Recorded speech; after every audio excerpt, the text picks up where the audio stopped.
What's up, Knight fans? Welcome to Holding Court with Todd Dagenais. I'm Eric DeSalvo, Media Relations for Volleyball, here with head coach Todd Dagenais. Jeff Sharon is in Hawaii right now. Aloha, Jeff. So we're filming without him today. But a big weekend of volleyball last week in the venue. We brought UAB in for a doubleheader, a little conference double dip. So how would you assess the weekend? Two tough losses to a top UAB team, 17-2 on the year.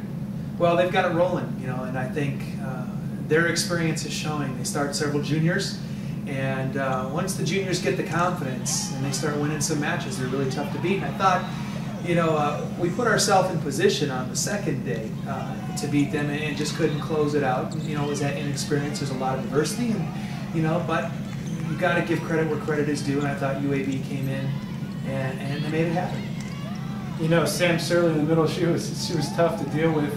But you got a lot out of your team in a 4- and 5-set match. Now you went down with an injury with Kayla Keller last weekend on that tough road trip at ECU with Marshall. Talk about how your team rebuilds. You said you kind of start over. Is that how you do it? Well, when you have an injury, you just hope that you can just simply plug somebody else into the mix. And unfortunately for us, Kayla Keller is a 5-skill player, and she's probably our best 5-skill player. So, we can't sit there and cry over the situation that we're in. It seems like there's a good chance she might be out for the year. And, what do? You have two choices. You can fold, or you can try to find a way to rebuild. And so that's what we're doing right now. We're trying to find a couple of, maybe 2-skill or 3-skill athletes that we turn into 3-skill or 4-skill athletes. And we haven't found the right combination yet. We're still working on that. The right combination may be on the floor, just doesn't have the experience level, or the right combination may still be on the bench.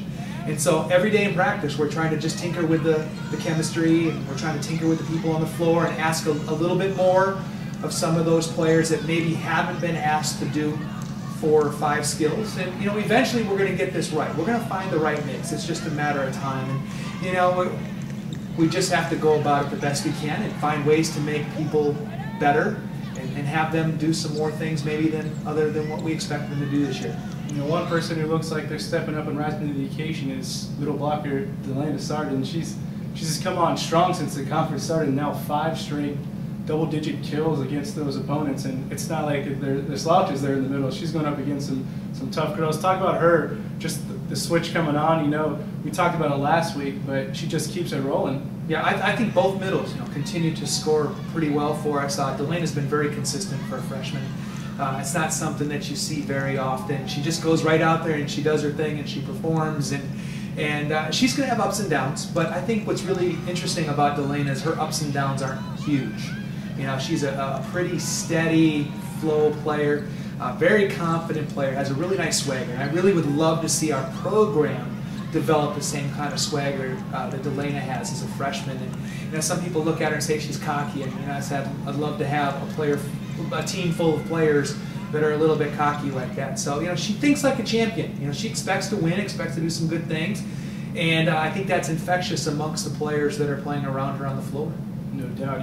We talked about the schedule makers being tough on you guys. You go on that road trip to ECU and Marshall. You come back and host #1 UAB. Now you got to go back on the road to Houston against Houston, great Houston program, and Rice. Talk about what it's going to take to compete at hostile environments this weekend. And that Houston trip hasn't been very good to us, at least since I've been here. I don't know exactly what the records are, but I know that we haven't had a ton of success there either. And we just got to find ways to win, man. We just have to find a way to dig deep, make people better. People step up and start doing things that they know that they can do, that they've been saying that they can do. And they always say, hey, give me an opportunity to do this, or give me an opportunity to do that. I love that, because I've got players that are coming to me saying, I can do this, I will do this. And so now we're giving them the chance to be able to do that. And you're right, that's a tough road trip for us. No, we didn't have any help with the scheduling gods this year. I think you open with Tulsa and SMU, who are picked #1 and #2. Then you go on your toughest road trip of the year. You lose Kayla, and I don't want to belabor that. That's just things like that happen. It just happened at a bad time, on that tough road trip. And then you have to come back, and there's UAB, who's #1 in the conference. Then you go back on the road again to face 2 teams that you haven't had a lot of success at. But that means somewhere along the lines, as we become more experienced in this new lineup, whatever it is it's going to be, we're going to have things turn around. We're going to catch some breaks. We're going to have to create our breaks. But when we create our breaks, we're going to have to catch them. So, you know, it all comes around at some point, and I guess we're really going to pay the price early in this year. It's going to test our resolve. It's going to test our character. And we're going to find out, you know, if truly we have what it takes to eventually become the team that we want to be, to eventually become the program that we want to be. Because you have to deal with this adversity every year. You always have to deal with injuries. You always have to deal with illness and adversity. And for us to become the program we want to be, we have to deal with it. Yeah, at least you get to stay in the same city this time. You don't have to go traveling in a 2-day span. But, you know, you talked earlier, the season goals are still intact for you guys, right? Sure. I mean, here we are. We're sitting here with 3 wins. You know, we can still eclipse our total wins ever in Conference USA, which is 9. We can finish the highest we've ever finished in conference. Right now, we're standing in 6th, and you know, we have matches ahead of us that are going to influence that. So everything that we need to accomplish is still ahead of us, Eric. We need to be able to we want to be top 3. That's still our goal, and I'm not backing off on that goal. Not only am I not, the team's not. You know, we're not backing off on that goal. And that is still ahead of us. We're just a couple games out of being able to achieve that. So that's still out there for us. We just got to get some things taken care of on our side of the net first. Will that happen this weekend? Boy, I hope so. If not, we try to get better and we try to make it happen the following weekend. But we're going to have a breakthrough. I just don't know when it's going to be. For us, it's like starting preseason all over again. You know, we're new lineup, trying to feel each other out, trying to figure out what position everybody's best in and who can take that passing lane and who's going to communicate and who's going to dominate. So there's just a lot of things that we still have to figure out. So I start over in August again. You got some help this weekend in the conference. It was a big weekend in Conference USA as SMU upsets Tulsa. So there's a loss there at the top. We beat SMU 3-0 earlier in the year. I mean, that's a big win for that program. Yeah, sure. I mean, they were really struggling. And, you know, I told Coach Lisa when I saw her, I said, you guys are going to be just fine. And, you know, she knows it too. She knew that deep down that her team had all the ingredients that they needed to have to be successful. They just weren't putting it together in the right order, and obviously they're starting to do that now. You know, I feel like we are this week where they were a few weeks ago, where all the ingredients are there. We're just trying to find the right mixture of the ingredients to make it happen. So that was a great win for her and for their program, and you know, they'll probably use that and they're going to take off from here. But it's good to see that Tulsa is not invincible, but I guess the true beneficiary is UAV, who sits all by themselves in first place again. We take a look out at the national picture. Another team we beat earlier in the year, USC, they're coming on strong. They keep winning. They actually get some first place votes, so number 3 in the polls this week. You know, talk about the Pac-12 and the Big Ten dominance in the top 5 right now. Yeah, I think 3 of the top 5 teams are out of the Pac-10. 2 of the other remaining teams are out of the Big Ten, and there you go. There's your top 5. I think in the top 10. Other than Hawaii and Texas, it's all Big Ten, Pac-12. So that's a pretty good level of volleyball going on out there right now.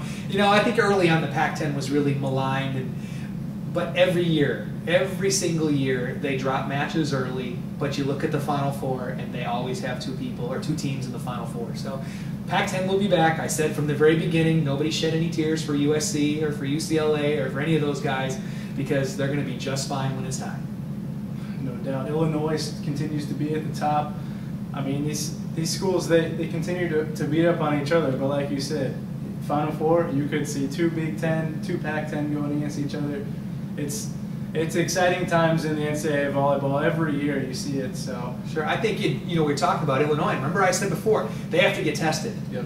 Well, Penn State comes to town, and Illinois finds a way to win that in 5. So Illinois has been tested. You know, they're the real deal. They are for real. If you can beat Penn State, you are the real deal. So I'm sure Illinois, as long as they continue to win, they'll get the overall #1 seed come November, and then they'll have their shot at a national championship. Coach, real quick, we had a great weekend with the Girl Scouts of Citrus Council at the match on Saturday. Talk about how it was to have all those little screaming girls in the stands, and it was a fun crowd out there on Saturday. Sure, I thought it was a lot of fun. I thought the energy was really electric, and you know, that's what we want. We really want our Saturday or Sunday matches to be about families and little kids, and you know, to have several hundred Girl Scouts running around. I really thought it was a great environment, and boy, it would be great to see all of our Sunday afternoon matches be dominated by youth groups of some sort. So, you know, to all the youth groups that are out there, get in touch with our marketing people, and we'd love to have those people at the venue on Sunday afternoons. No doubt a great place to watch volleyball, the venue at UCF. You can check us out online on Twitter at UCF_volleyball, or follow us on Facebook, facebook.com/UCF volleyball. That's it for this week. I'm Eric DeSalvo with head coach Todd Dagenais. Thanks for joining us, and we'll catch you next week.